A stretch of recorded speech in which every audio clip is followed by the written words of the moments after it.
Far away in a time long past, there lived a traveling tailor who found himself in an unfamiliar country. Now, tailors who move from place to place normally keep to themselves and are careful not to overstep the bounds of local decency. This tailor, though, was overly gregarious and decorum impaired.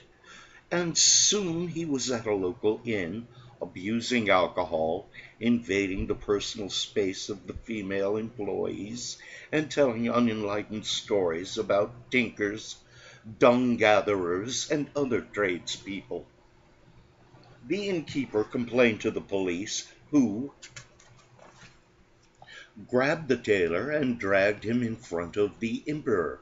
As you might expect, a lifetime of belief in the absolute legitimacy of the monarchy and in the inherent superiority of males had turned the emperor into a vain and wisdom-challenged tyrant.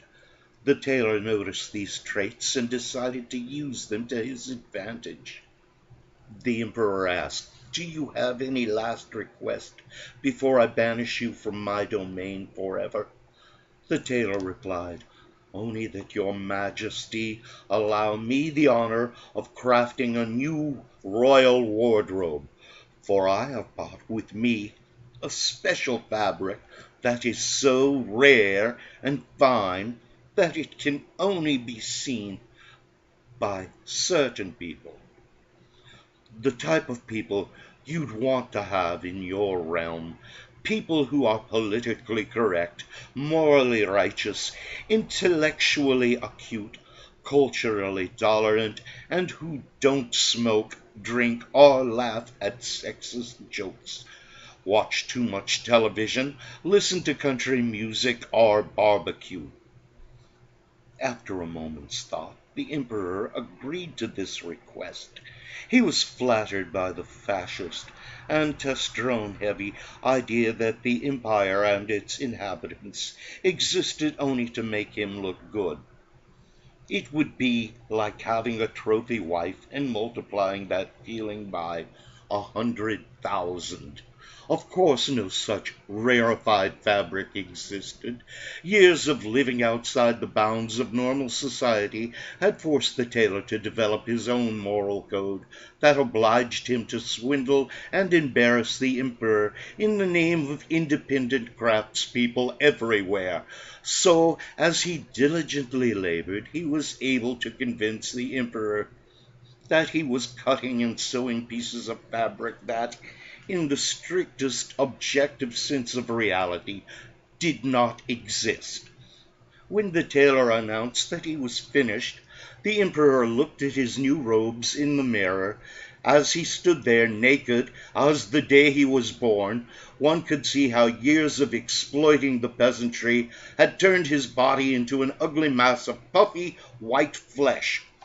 The emperor, of course, saw this too, but pretended that he could not see the beautiful, politically correct robes.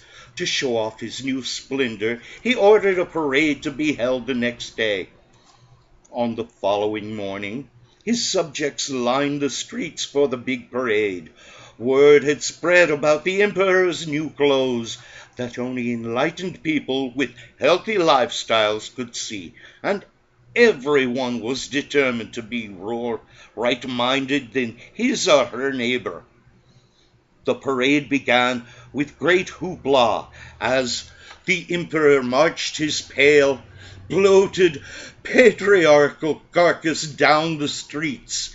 Everyone loudly oohed and awed at his beautiful new clothes, all except one small boy who shouted, "The emperor is naked!" The parade stopped. The emperor paused. A hush fell over the crowd until one quick-thinking peasant shouted, "No, he isn't. The emperor is merely endorsing a clothing optional lifestyle." A cheer went up from the crowd, and the Throngs stripped off their clothing and danced in the sun as nature had intended. The country was clothing optional from that day forward, and the tailor, deprived of any livelihood, packed up his needle and thread and was never heard from again.